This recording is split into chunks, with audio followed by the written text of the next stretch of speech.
on this episode of The Natural Plastic Surgeon. It's much better than like dosing our whole body with chemo. You know, we're hitting everything and we're feeling like crap. Right. Or same thing with radiation. So how do we show our bodies that our cancer isn't us, right? Yeah. That's what we have to do is somehow make it look different. So, I mean, people can't stop getting older, right? So we talked about like... although you try to make them... we try. We're learning about telomerase and all kinds of anti-aging stuff that's out there right now. And I take a bunch of supplements about that too. There is no surgery like no surgery. Yeah. Obviously, if you have a breast cancer and we have to do something, then we have to kind of figure out what's the best way to do it so that we're not putting the patient at further risk by what we do to them as opposed to what we can do to help.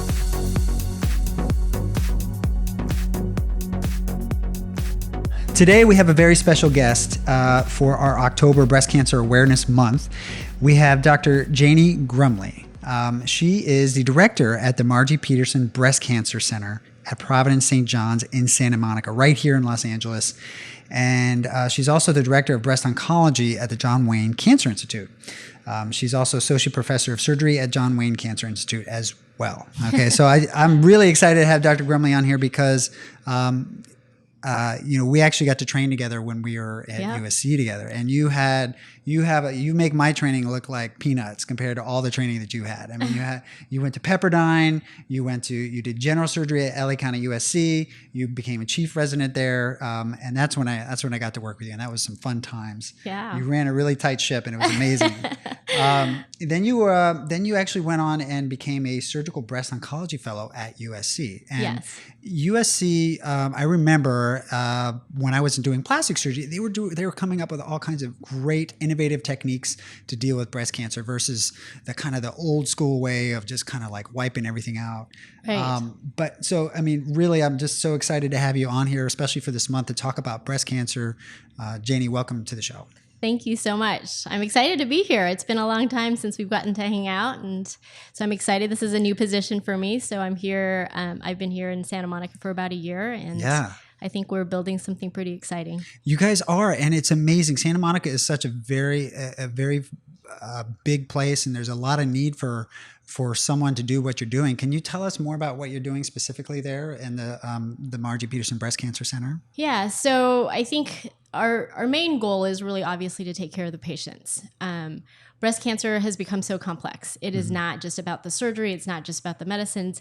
It's everything all encompassing. And so there's just such a need for multidisciplinary approach to breast cancer, but there's nothing more frustrating for patients, at least from what I hear, is that I have to go here and then I have to go there, and I don't know if my doctors are talking to each other, and they're just this very disjointed approach to breast cancer care. That's a key concept, and I think a lot of listeners need to understand that. When I was in training at USC, and I remember we would go to these tumor boards, and I'm like, all right, well, isn't there just like a breast cancer doctor? Isn't that just one doctor that just does it all? Right. No, there's like someone who looks at your genetics. There's someone who looks at if you need chemotherapy or some radiation. These are all different. And then your actual breast surgeon. And then if you need breast reconstruction, your plastic surgeon. And it's like all of these people have to talk to each other. Yep. And it's like there's probably very few other disease processes that are as complicated and involved as breast cancer. I don't know. I'm sure there are some out there that are just as complicated, but breast cancer is up there in terms of the number of specialties that have to work together to do the job right. Yeah. So, I mean, most of cancer is very multidisciplinary, but I think breast cancer led the way in that kind of a team approach to care. It was the first to start neoadjuvant chemotherapy first. So doing chemotherapy before you do surgery, and how do you make those decisions? And that's like to shrink the tumor, right? Right. Okay. So it's not, and sometimes now it's to get a better outcome even for patients. So it's not you can't operate in these silos where I'm going to make a decision because somebody else's decision might affect what you're going to do. And so for cancer patients, for breast cancer patients, when they call, we're like, well, we're going to have you see all these doctors. And they're kind of wondering, why do I have to see 3 different doctors in one day? Because if you don't really like the idea of radiation, that limits what I can do when it comes to surgery. So we have to get that very clear picture as to what the plan is for that patient. So we try to take out a lot of that confusion. Let's break it down. So say a woman has a lump, right? She's She's 45. Yep. She's got a lump in her breast and she doesn't know what to do. What should she do? She Yeah. her mom actually got breast cancer, but not, maybe when she was 70 years old. Yeah. Yeah. So obviously she needs to be worked up. She Yeah. needs to be seen. And that's probably the first area of frustration for most women is that if you wake up and you feel something, what do you do with that? So the typical course is that you call up your primary care doctor. They said, okay, I'll see you in 2 weeks. And then they see you and then they're like, okay, now I'm going to order imaging. I'm going to send you over here. And then it takes another 2 weeks to get that. Yeah. And the entire time you think you have cancer. Right. Horrifying. But the majority of women who have a lump that they feel don't actually have cancer. So, but you're spending 4 weeks of your time frustrated about it. So the first thing that we actually implemented is something called the Breast Health Clinic. So we actually have a dedicated nurse practitioner that works with our radiologist. Okay. So they can actually come in. It's like urgent care for breast.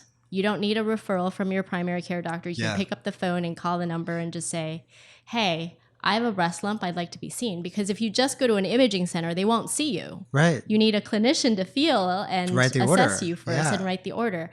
And so we've taken that out of the loop. That's incredible. Is anybody else doing that? Not that I know of here. Okay. And that's part of what I brought from Seattle, because when I went up there, it was a model in which they had actually set up there. And they've actually published on how much more efficient care is and how we can actually reduce the inappropriate imaging that gets ordered. Because it's somebody that's a specialist that knows what they're feeling, but you can also take a full genetic history of that patient. We have genetic counselors right there in the clinic that can actually get the genetic testing sent off right away. It's about getting them to the end of whatever resolution they need, right? And so we can just do it all at one time. So patients aren't running around, aren't scared, aren't feeling like, where do I go next? And so they can come see the nurse practitioner. We actually have it preset so that there are imaging slots for those patients. So they can typically, if insurance will allow us, do imaging the same day. And then most of the time, if you do imaging, you can actually tell that it's benign. There's nothing we need to worry about. Yeah. And we can just ease their minds. Yeah. So that's kind of the first step of getting into, Which is a total game changing thing, because it's like, I don't know how you are, but I'm like, I've got like a toothache. I want to go to the dentist like this afternoon. Yeah. And I want to take care of, it's like, and then if I have to go to like 2 different appointments and it's like across town or whatever else, there's no parking. I'm like, screw it. I'm not going to deal with it, So it's just like. Well, even the primary care docs love it, because when someone calls them, they're like, well, it's so much easier if I just send them to somebody who's a specialist and get the imaging done right away. And then we communicate back to their doctors, and there's usually resolution in a lot shorter period of time. Okay. So there's a lot more we want to talk about, but what's the information if someone that's here in LA and wants to go get a lump checked out? What number do they call, or what's the name of the place that they go to? So you can just call up the Margie Peterson Breast Center. It's 310-582-7100. Okay. And let them know that you have a lump and need to be seen, and we can take care of the rest of it. All right. So you guys put that in your phones and keep that for a rainy day. If you feel a lump and you're not sure what to do, there you go. Give them a call. Okay. Yeah. All right. So now let's dive in a little more, because I really love your approach to breast cancer and the things you're doing, this team approach. And I want to dive in a little bit more so that listeners can kind of understand if they do develop breast cancer. Let's say the lump comes back as something suspicious with a radiologist. Yeah. What is it? And it's like, you know what, this is suspicious enough that we need to biopsy it. Yeah. How do you handle that as a oncoplastic surgeon? So you're a breast surgeon, but you've learned kind of like what we call plastic surgery techniques, and that limits the scarring and disfiguration for breasts. Tell us more about that. So if a woman is diagnosed with a breast cancer, we sit down and talk about all their options. And that's important for women to understand, is that there are options. It's not you have to do this or you have to do that. It's not a one choice for every single person. And we have to take into consideration who they are, what their genetic background is, and what their genetic risk is, and what are their desires. I know women who have a very small cancer and they're so scared, they want bilateral mastectomy, and we walk through all of the reasons why and why not to do that. And then there are those that really don't want to go down that avenue and do a bilateral mastectomy. So we do have oncoplastic surgery available. I kind of explain it to patients as, when we do a lumpectomy or a partial mastectomy, we can't see the actual cancer cells. Yeah. Like, you remember back in breast, you open it up, it just all looks yellow. And how do you know what to take out? And that's the scary part, is that you want to take out all the cancer, but the more you take out, the worse it looked with our old traditional incisions, which is Right. just a little incision over the cancer. Yeah. And let's dive into this a little more. There are different levels of suspicious lesions, right? So it's Absolutely. like, I think people really need to understand that like precancerous types of lesions are not breast cancer. Certain things that are not invasive are not like, it's not like you're going to die. You know what I Right. mean? And Yeah. it's like people need, how do you communicate that to women? Because it's, Yeah. I feel like they're so worried. They have families, they have their children. They're like, I don't want to risk breast cancer. Screw my Right. breasts. I don't want it. But I deal with making, I do some breast reconstruction, but a lot of cosmetic breast surgery, and breasts are really a really important part of a woman. are, And yeah. to just kind of overreact and get rid of that. And so like, let's talk about some of these different levels and how do you break that down to, I mean, I know it depends on the patients and what the findings are and so forth, but Right. how do you deal with that? So I spend a lot of time kind of walking through what the actual pathology, what they actually have, Yeah. right? What does it mean to have in situ or precancerous cells? Yeah. And how is that not life-threatening? Because if you look at the statistics, people who have precancerous or DCIS have nearly 100% survival, Yeah. right? So it's not a life-threatening disease, but we just have to get rid of it so it doesn't become anything concerning. Right. And we even know now that some don't even become an invasive cancer ever. So there are Yeah. even studies out What's there the that are just percentages on that? DCIS so converting. DCIS, depending on the grade. So high Yeah. grade DCIS is more likely. Larger Yeah. Mm-hmm. span of DCIS is more likely, but that's probably going to change in the next couple of years. Mm-hmm. I mean, research is going kind of at lightning speed right now because Yeah. there are molecular markers. We used to base it on how it looks. Yeah. Like grade, estrogen to positivity, size, those are the only things that we used to kind of use to determine how risky a cancer is. Now we're actually doing molecular markers, right? Wow. So we're actually molecularly looking at the cancer to say, okay, are there things that are making this cancer cell more likely to become an invasive, or are they more aggressive? There are things that we have never had, even in our residency, we couldn't do molecular markers on DCIS, whereas Right. we can do that now. And we can decide whether or not radiation is even needed Yeah. in these types. So I think we're personalizing care a lot better now that we can do these molecular markers. And so those all need to be taken into consideration Yeah. when you're making decisions about what to do. It's not you have breast cancer, you have to have surgery, you have to have Right. radiation, you have to have chemo, Yeah. right? And it's not an absolute. I always tell patients we never tie you down and Yeah. force you to have chemotherapy or Right. tie you down to force you to have anything. Yeah. It's understanding what's the risk and what's the benefit. Right. I know sometimes when you hear from doctors, they say, oh, well, this is a 50% benefit, if you do radiation. But 50% of what? If your risk is 2% and you reduce it by 50%, you're only reducing it to 1%. Right. Is it worthwhile? And so Yeah. those things have to be definitely taken into consideration. Yes. I always like statistics, and I when I talk to patients about undergoing surgery, let's say a breast reduction, right? I'm more concerned about the surgical risks, right? The Right. chance for wound dehiscence or infection or Yeah. seroma. These are things that are within the realm of likelihood of happening, but they're always asking me about anesthesia risks. And I'm like, anesthesia risk is there, Yeah. but it's so small compared to all of these other things that can happen. And, Right. and it's like somehow other things get into people's heads, and I get it. Every time I get in an airplane, I'm Yeah. frightened, even Right. though statistically it's safer than me Right. walking home or driving home. Right. It's the plane crash phenomenon. The disasters is what people think about. Right. But once you kind of bring it back into that, I do explain to them, it's like getting on an airplane. Yeah. Right? When a crash happens, it's devastating, but we don't think about all the safe flights that are taking off and landing every single day. know. And it's just the same as surgery. The Yeah. amount of anesthesia that's given, the number of people undergoing anesthesia, and it's perfectly safe. Right. But that is the one thing that they're most worried about because they're thinking, what if I don't wake up? Yeah. Or what if I get anesthetic and I can feel everything, right? Yes, but on the contrary, when someone has this very low grade DCIS and they want to jump the gun and do the bilateral prophylactic mastectomy and radiation, the whole 9 yards of chemo, I'm like, look, you're risking other things Right. for this tiny little breast cancer risk. Yep. You're risking so it's like you have to keep everything in perspective, and You I think do. it's important to have somebody like you in your center to kind of guide people and Absolutely. understanding all the data, because folks, there is no way. Dr. Grumley is learning new stuff every single day, I guarantee, because I know she's very avid scholar and she's learning new stuff every day. There's no way you're going to be able to figure out all this stuff on your own. You just kind of have to trust people and trust people that spend their careers trying to assimilate all this information. Right. And gather that information. Don't just go to, one person and be like, okay, sign me up for surgery because I'm afraid of cancer. The nice thing about breast cancer is that it's not something that's going to change overnight. There's no urgency. There's no emergent operation that needs to be done. You have time to do your homework. Yeah. And it's okay to meet a lot of different people. Yeah. Yeah, it is good for me. I don't have any emergent operations.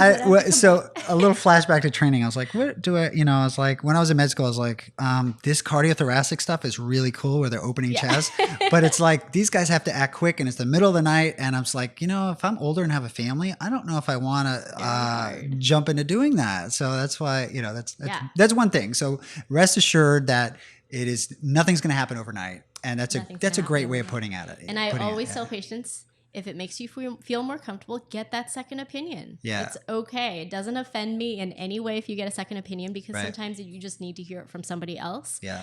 And if the two opinions agree, then you're going to feel very comfortable and you need to go with somebody you trust because with breast cancer, unlike most of surgery, we're going to be bonded for life. I follow them for life. It's not, a one and done and I never see them again. And you are already busy, right? Yeah. So you've been in this position for how long now?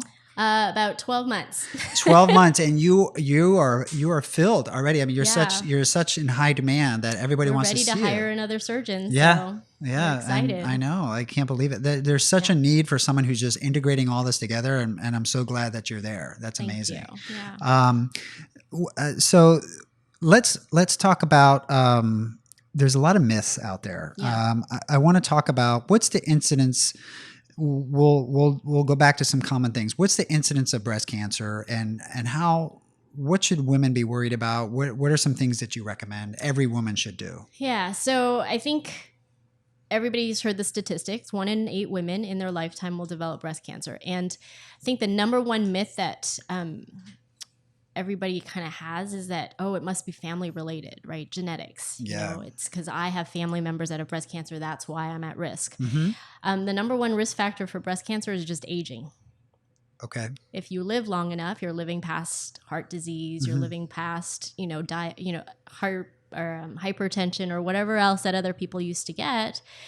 You get to an age, it's like prostate cancer for men. Yeah. Right? Most of breast cancer are the kind of age-related, non-aggressive types. Okay. Now, the younger patients are more likely to have genetically linked, BRCA1 and 2 linked breast cancers, and they can be more aggressive. And so it's important to understand the difference between the two. Most people don't have a genetic mutation. Okay, let's talk about that because that's a hot subject. Yeah. But 10 years ago, screening for let's talk about these genetic abnormalities and what the risk is for breast cancer. And let's talk about should people be, but 10 years ago, people were getting these tests done at a doctor's advice only. Yeah. They had a strong family history. Now they get it for Christmas. 23andMe. 23andMe. And I did it too. And I got mine tested and I'm like negative. I'm like, woo, I don't have BRCA, but it's just like, negative's not always negative on a 23andMe. So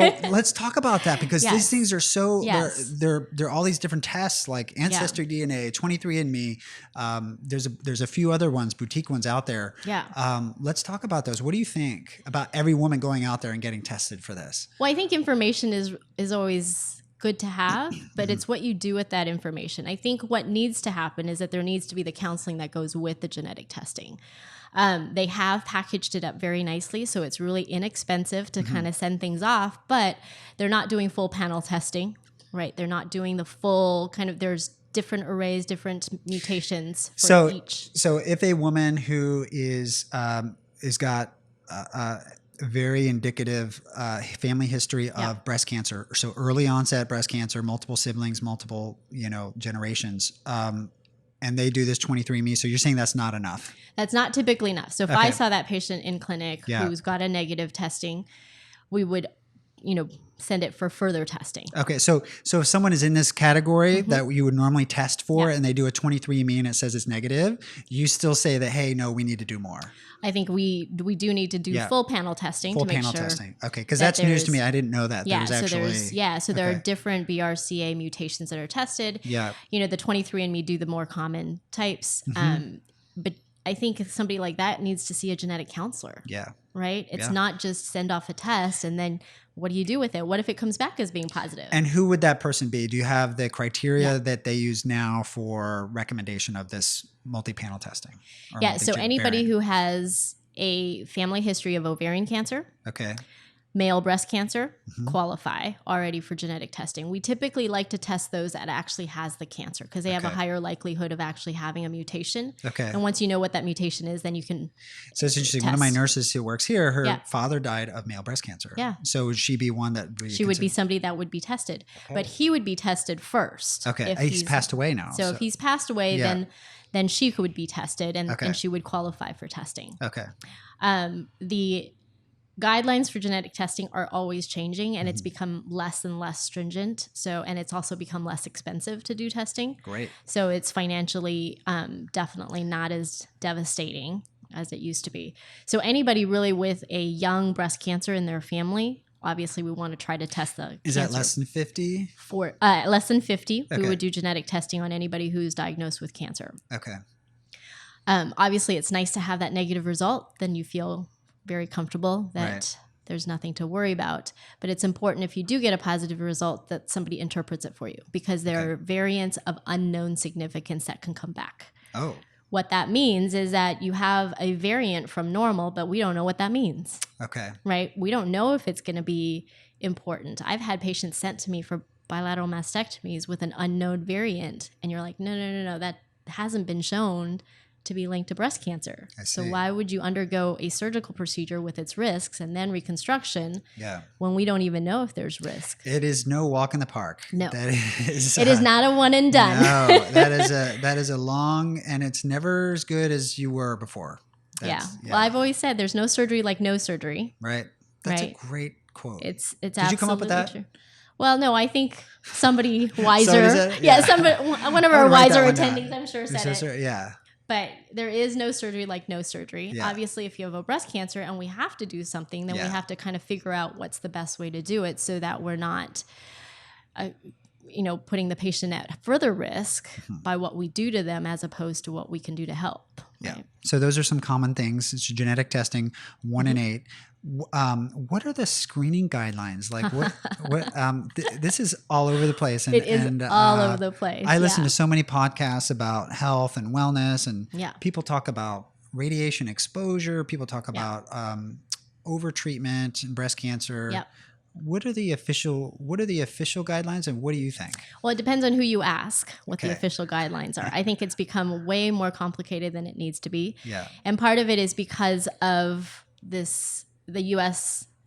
Preventative Task Force report that came out. Yeah. What it basically said was that we don't think that there's enough benefit to do it annually from 40 on. Okay. And the reason for that is not because it doesn't save lives. It actually states in there that it does save lives, especially in the age 40 to 50 category. Yeah. But what they're saying is that to save so many lives, so many women get anxious about having to be biopsied. Yeah. So I usually tell patients, the guidelines for 40 and annually are really good. They're there for a reason because it does save lives if you do that. Yeah. But what's also important to do with patients is I actually sit down with them and actually show them the image and show them exactly why it's so complicated to read this image. Yeah. I use the analogy, it's like playing Where's Waldo. So a radiologist has basically 10 seconds to play Where's Waldo.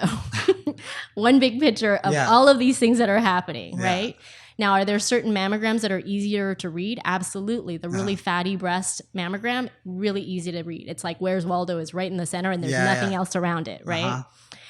Or you could have a very dense breast, and that's very complicated. There's all of these other figures in there, and you're trying to pick out little areas. Yeah. And so what they need to do often is they will call you back because they need a better look at certain areas. Yes. And that's what a callback is. It's just they need to have a better look.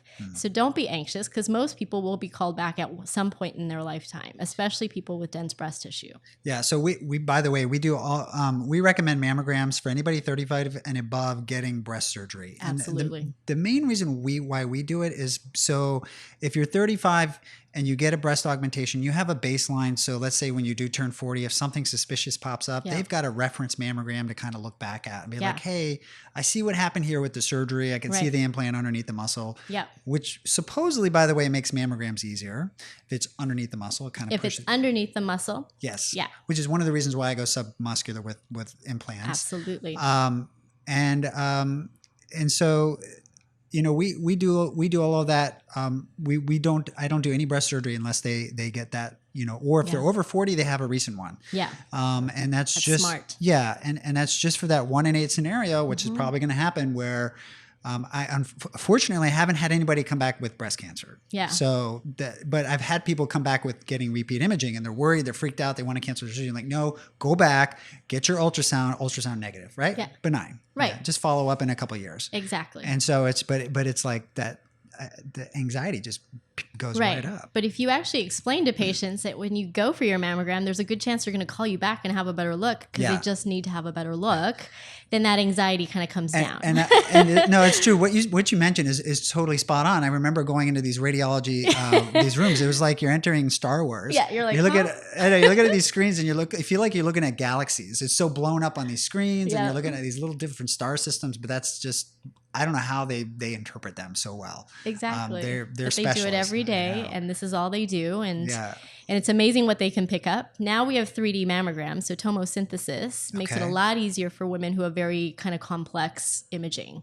So instead of taking, you know, the breast and pressing it and shooting one image through it, which can obscure, you know, things can kind of be on top of each other. It could be hard to interpret. Right, because it's like basically a simple X-ray. Right. Yeah. Now we can actually do 3D, in which they take multiple images, kind of like a CT scan. Okay. So that helps because we can actually get rid of some of that background. So it decreases callback. So fewer women have to be called back to have better look, but it also increases our ability to find tiny cancers in very dense breasts. So it's definitely improved things when it comes to imaging. What do you say to the women who are worried about radiation exposure to the breasts from repeat mammograms? So or screening mammograms? Yeah. So I usually tell them, do you carry a cell phone? Do you go on an airplane? Because I can tell you all of that is way more radiation than a simple mammogram once a year. Right. Right. When you look at the amount of radiation, it's about a chest X-ray. Okay. So like, is that like a single airplane flight, or would it? So a single airplane flight is probably like 10 chest X-rays, 10 or 15 chest. You know, it's definitely a lot more than a single. So when we take it and put it into context, I think it's what's the risk, what's the benefit. Yeah. Right. So we're not saying we're putting them through CT scans every year, right? We're not doing annual CTs or every 3 month CTs. It's a very low risk, but it could be a huge benefit because not only can we save lives with mammograms, what people don't think about is the fact that if we catch it early, we don't have to do as much treatment. Right. And it prevents it from spreading. If in case it does get invasive. Spreading. Yeah. And a lot of times women don't need to have chemotherapy if it's found early. Yeah. You know, we have molecular markers that can actually, decipher who needs chemo versus who doesn't. Right. So the U.S. Preventative Task Force looked at, outcomes of patients didn't change with mammograms. So it wasn't like, we could save that many lives. We could save a few, but not that many. Well, to me, if it was my life, I would think it would be worthwhile. But it doesn't address the fact that how much do you have to do to get to the same survival? Do you need to have chemotherapy? Do we need to be doing more radiation? Are there other things that we need to be doing? Because as treatment gets better, outcomes get better, right? So in a nutshell, mammogram at 40 annually is beneficial. Yes, it might save a few extra lives, but it might decrease the amount of treatment that you might have to go through. Right. Is that what you're saying? Yeah. Okay. Because I think that's the bigger value. That's huge, right? Yeah. Given the option, if I screened and found something tiny and I don't need to do chemo versus if I waited and felt it, and then it's definitely a different approach. So we live in a place, Los Angeles, where people think all kinds of things, and a lot of the things are great. And I'm learning Yeah. new things like earthing and grounding and organic stuff, Yeah. and people. But there's talk about vaccines causing problems, and Right. and mammograms causing breast cancer, Right. and I remember when I was at Kaiser, I remember there was one woman who had breast cancer, and she didn't want to do anything, and this was like a bad breast cancer, and she's just like, I'm just going to heal it naturally. It's like. Yeah. How do you that probably happens more here than anywhere else in the country. So Right. how do you deal with women who are reading this substantiated stuff like on Facebook or wherever else that's kind of fueling these thoughts that it can heal these things naturally and so forth? Right. So I usually try to kind of sit down and kind of walk through why they're thinking the way they do. Yeah. A lot of it has to do with fear of and distrust of medical treatments. So if you I've had a couple of patients where they're like, oh, I went to Mexico, or I just started doing coffee enemas to treat my triple negative breast cancer. And you sit and you talk to Coffee them. enemas? Really? Is this a real story? Yeah, this is a true story. Okay, because I know some people that do that for fitness. I've never heard that for breast cancer. Yes, for breast cancer. She's like, it doesn't stink as much if I do it. I'm like, okay. Wow. But walking through why she felt that way, it all really stemmed from when she got diagnosed and they said, oh no, it's triple negative. We need to do a mastectomy. Yeah. And like people just jumped off the deep end with her when it comes to treatment, which totally scared her. Yeah. And then she starts reading, and then she's, worried about, medical, companies and, doctors in the pockets of, pharmaceuticals, and then it can kind of fuel. Yeah. And so when we sit down and actually walk through why she is so fearful and why she wants to go down this road, we can kind of alleviate some of the anxiety associated with it. I mean, I got her to surgery, which was amazing. Yeah. But, I think it's important to understand the process and why they're thinking the way they do. And then you can sit down and walk through the science with them. I mean, I spend a lot of time with our cancer patients because I want them to understand what is going on, what we know about their cancer, and what can we do, and why do we do the things we do? Because none of us want to do anything if you don't know why you're doing it. I think that's key. Not all cancers are equal. People are like, Right. why isn't there a cure for cancer? And I'm like, well, are we talking pancreatic cancer? Yeah. Are we talking lobular carcinoma? Are we talking ductal carcinoma for breast cancer? I mean, there's different variants. So many different. And yeah. it's like, to understand cancer is cells that can't control themselves from dividing. Right. And it can, and they're all different shapes and sizes. Right. And so it's just, it's important to understand that too. Right. Well, I usually tell them, well, cancer is like the word ball. How many different balls are there? Right. And how many different ways in how it would bounce and how you would play it, how the game would go. I mean, it's just like cancer. There are just so many different types, and there are so many different things that you need to do when it comes to treatment. And it differs from person to person too. Yeah. So you recommend mammogram starting at 40 every year. Is there a situation where someone should get a mammogram sooner? Definitely if you have a family member that had early onset breast cancer. Okay. So I would hope that those patients who have family members with early onset are being seen by a specialist. And that's less than 50. Right. Okay. So we typically, think of it as premenopausal breast cancer. We typically have what's called a high-risk clinic. So patients who have family history, who don't have a genetic mutation, or even those who do have a genetic mutation that don't want prophylactic surgery, want to be watched, need to be watched carefully. So we make arrangements so that we will call them when it's time for imaging. We will examine them when it's time for an exam. And so nothing gets missed. Okay. But definitely we would do more stringent imaging. We might do MRIs once a year in addition to their mammogram. Yeah, is that an option for somebody if they are really adamant about not getting a mammogram to just pay out of pocket for an MRI? Would that be as good? The problem is that they're picking up different things. Okay. So mammograms are looking for calcifications. Calcifications, if it's an intermediate grade DCIS or even some high grade DCIS, will not have significant blood flow to it, and so an MRI won't pick it up. So they're really more complementary. Okay. They kind of go hand in hand. And so it's not one or the other, because you might miss things if you just did one versus the other. I see. Right. If you just did mammograms, you might miss small masses if you have a very dense breast, but an MRI would pick that up typically. So that's why the dual imaging modalities. And then what about ultrasound? Same thing? So ultrasound has typically been better for diagnostic Okay. because it's so user dependent. It's somebody's hand. That's, and it's even, you remember during residency when one person uses the ultrasound versus the other person that uses the ultrasound. So you need to know where you're looking. Okay. It's not a good screening tool.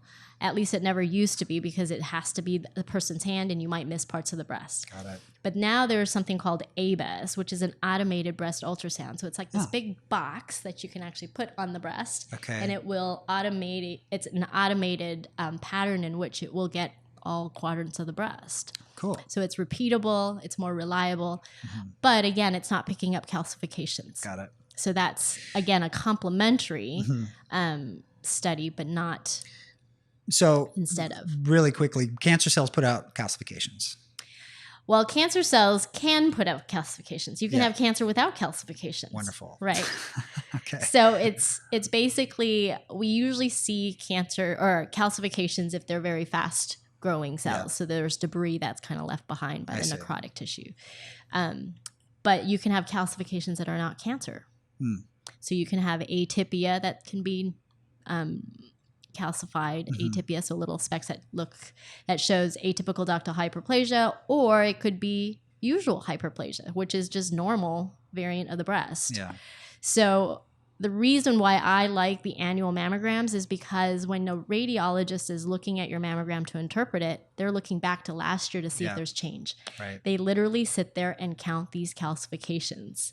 Like that calcification is here, that is here, and these are new. Right. It wasn't there last year. It's that change that we're looking for when it comes to making a decision about biopsies. All right. So let's switch gears. Let's talk about prevention. What can people do besides, people can't stop getting older, right? So we talked about although you try to make them. We try, we're learning about telomerase and all kinds of anti-aging stuff that's out there right now. And I take a bunch of supplements about that too. But what can people do to decrease their risk of breast cancer? I remember when I was at the county, it seemed like every woman that I was presenting at tumor board was obese. Yeah. And I felt like I was like, I can't remember the last skinny woman with breast cancer that I presented. It was all, we had a certain subset of patient population there. Yes. So I can guarantee you there are skinny, thin women that have breast totally. cancer. Yeah. And I remember, I remember having that thought. I was just like, is this linked? Yeah. So, sure enough. So definitely, when you think about what are the things that we can do to prevent our breast cancer risk, you want to think about more lifestyle alterations. So the American Cancer Society does a really nice job. It's on their website that actually outlines what women should think about doing. So exercising over 150 minutes a week of actually vigorous exercise, decreasing sedentary time in front of a TV or sitting around, increasing their vegetable and plant-based diet, but decreasing their meat, red meat diets. Now, none of this is saying eliminate anything, right? None of the guidelines tell you can't do this or you can't do that. It's just living a good, healthy lifestyle will decrease your basic body fat. Yeah. We know that there's probably alterations in estrogen levels because estrogen can be stored in fatty cells. Yeah. And so that is something to consider. But even if you do all the right things, you may still develop breast cancer. So I don't want people to be out there thinking, I caused my breast cancer by not doing X, Y, and Z, right? It's important to say, there are things that we can do to improve it, just like diabetes, right? There are things that we can do to decrease our risk of diabetes, but some people will still get it. So you can do the things you can, but not worry about the things that you have no control over. Got it. Okay. What's, so healthy lifestyle. Yeah. Right? What about smoking? What about drinking alcohol? Yeah. What are some other ones that are? So smoking is definitely a risk factor. Even secondhand smoke really is considered a risk factor. Okay. Alcohol intake, excessive alcohol intake is considered a risk factor. Now, a lot of these studies are association studies, as you recall in medical school. Association studies are really difficult to interpret, right? Is it the environment that they're in? Are there factors that are not being accounted for that's causing this association? So it's not necessarily a cause and effect, but we know that, smoking definitely is a carcinogenic for a lot of things. For a lot of things, right? Whether that links directly to breast, it's not quite as clear, but definitely we see these association studies where, patients who are smokers are higher risk, patients who are around a lot of secondhand smoke are at higher risk. So obviously trying to eliminate that or limit that. So, all right. So tips, if you're really worried about breast cancer, exercise 150 minutes every week, at least. Avoid alcohol in excess. Avoid smoking entirely or secondhand smoke. And do you do monthly exams? Do you recommend monthly exams? So monthly exams, I think, is important. You should know what your breasts feel like. Yeah. But unfortunately, everybody's taught to do those little tiny circles on the breast, right? Because everybody got one of those cards. Right. You hang in your shower, right? Yeah. But the problem with that is that almost everything feels like a lump when you do those little tiny circles, and it freaks a lot of people out. Right. So if you're unclear about your exam, definitely come see a specialist. Come to the breast health clinic and we can kind of show you how it should be done. Typically, I tell patients just when you're in the hot shower, put some soap on your hands, run it nice and flat over your breast because women's breasts are lumpy bumpy and you have no idea if it's an actual mass. And so we can actually walk through that whole process with them. But if you know what your breasts feel like, then you'll know when something's different. And that's when it needs to be brought to medical attention, because there are things that you can have a normal mammogram and you can feel something that needs to be taken care of, because there are certain types of breast cancer that's just harder to detect. Got it. Do breast implants cause breast cancer? So I get asked that a lot here in LA. Yeah. So breast implants themselves have not been shown to cause breast cancer. Now, that's typical breast cancer. Now, there's all this talk about these implant-related lymphomas, which is a totally different thing than breast cancer. It's just a lymphoma that happens to be around implants, which is different. So not talking about that. Yes. But breast implants itself has not been shown to cause breast cancer, but it can make it harder for us to detect breast cancer.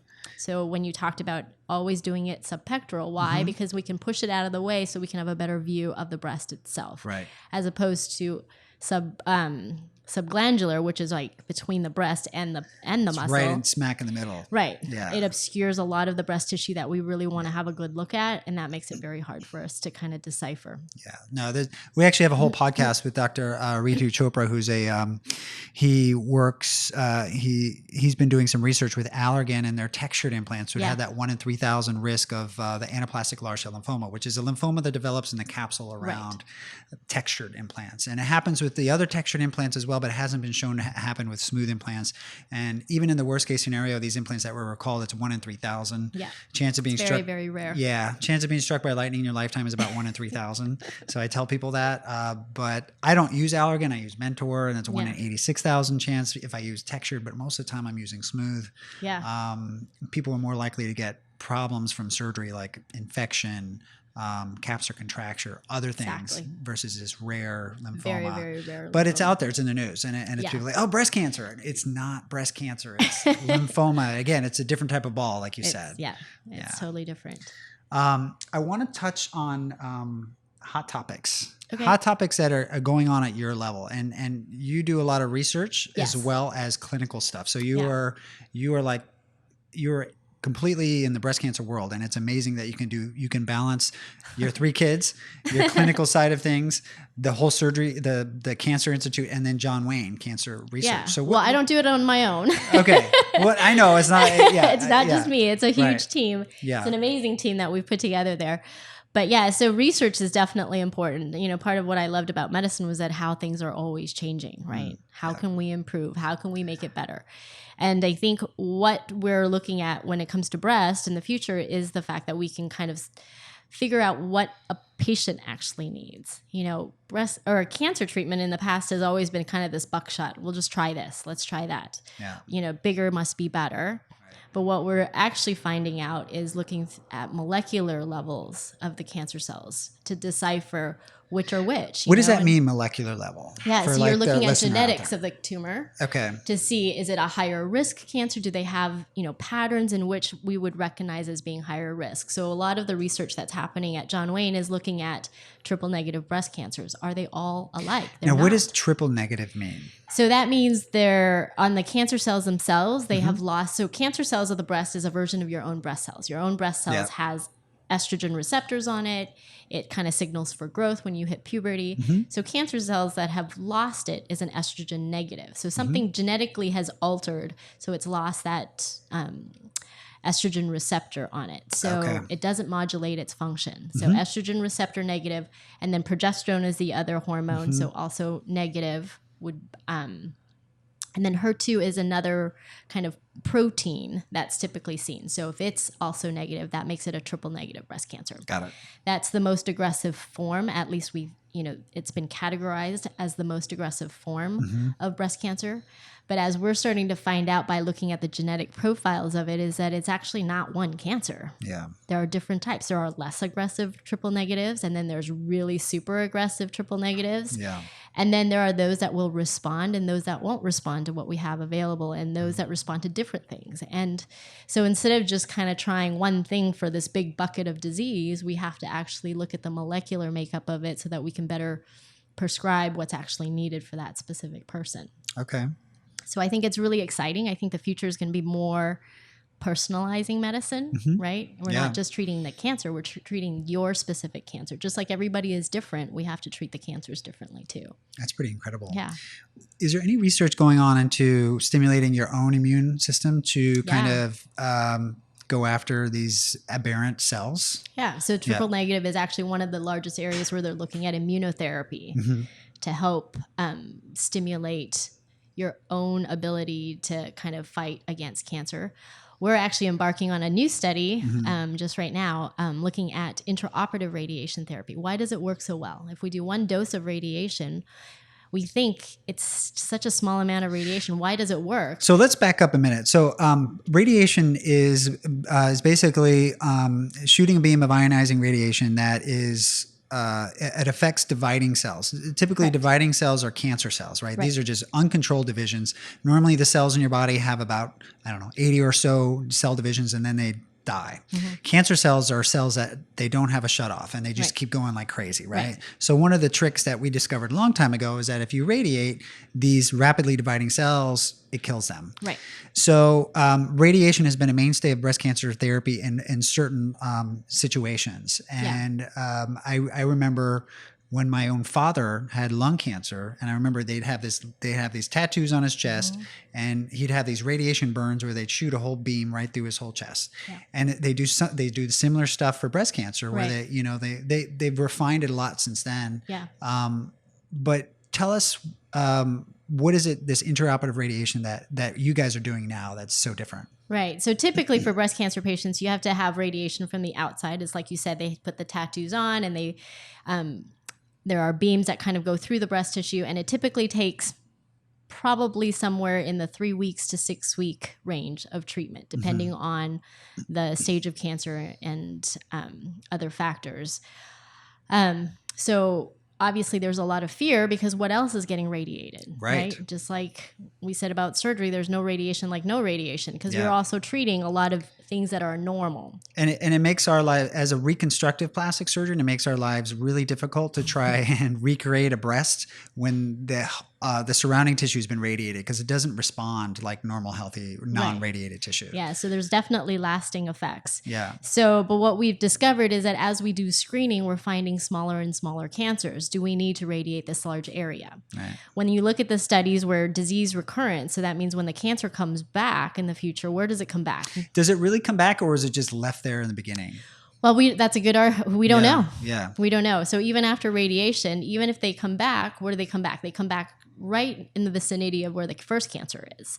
And so that's where we started looking at perhaps we can target the radiation. Perhaps we don't need to radiate this big area. Maybe for smaller cancers, we can just radiate a smaller area. Yeah. Technology became available that we could actually bring radiation into the operating room. So instead of the big linear accelerators that are hidden in the basement somewhere that you can't get to, it's just this little tiny machine that gets wheeled into the operating room. So we can do the lumpectomy or the partial mastectomy.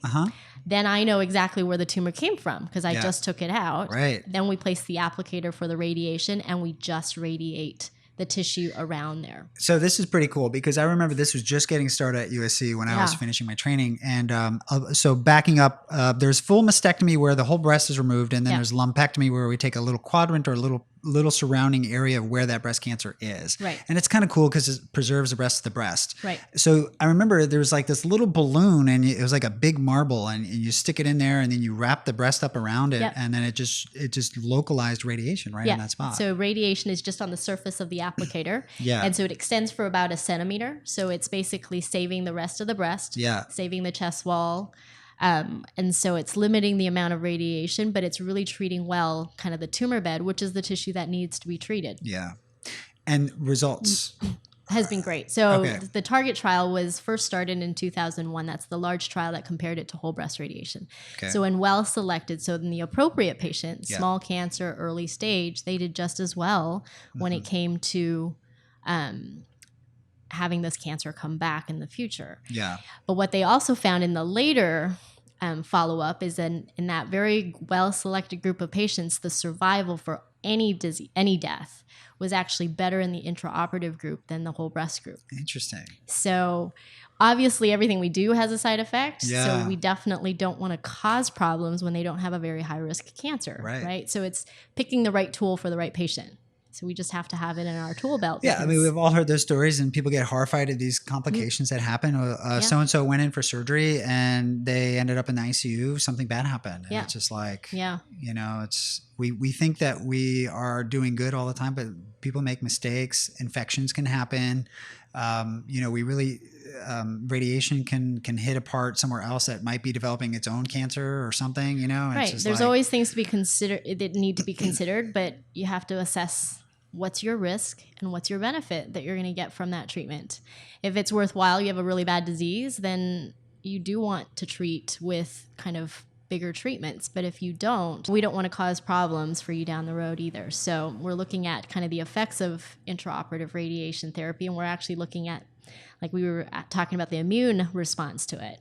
And perhaps there's something that happens with radiation at the time that can actually alter your immune kind of response to that area. Maybe that's why we're getting such in a good way. Outcome. In a good way. Yeah. Right. It's bringing some immune cells to heal an area, and that may be helping fight something. So we're looking into that now, and we're really excited to be because I mean that, you know, our immune system is like, the more and more I listen to podcasts and stuff about the human body and health. And even though I went to med school and have a master's in physiology, I'm still learning. Like, it's amazing how complex the human body is and how little we know. The immune system is pretty smart cookie, you know, and it's just like, to me, it's like, if we can figure out the immune system to work in our favor to go after these bad things, it's much better than like dosing our whole body with chemo. You know, we're hitting everything and we're feeling like crap. Right. Or same thing with radiation. You know? So how do we show our bodies that our cancer isn't us, right? Yeah. That's what we have to do, is somehow make it look different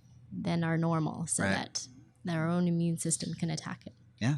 Awesome. Well, Dr. Grumley, we're kind of towards the end here. What are some key takeaways, or what are some things that you want the audience to know about, or what's the latest and greatest thing, or anything else you want to share?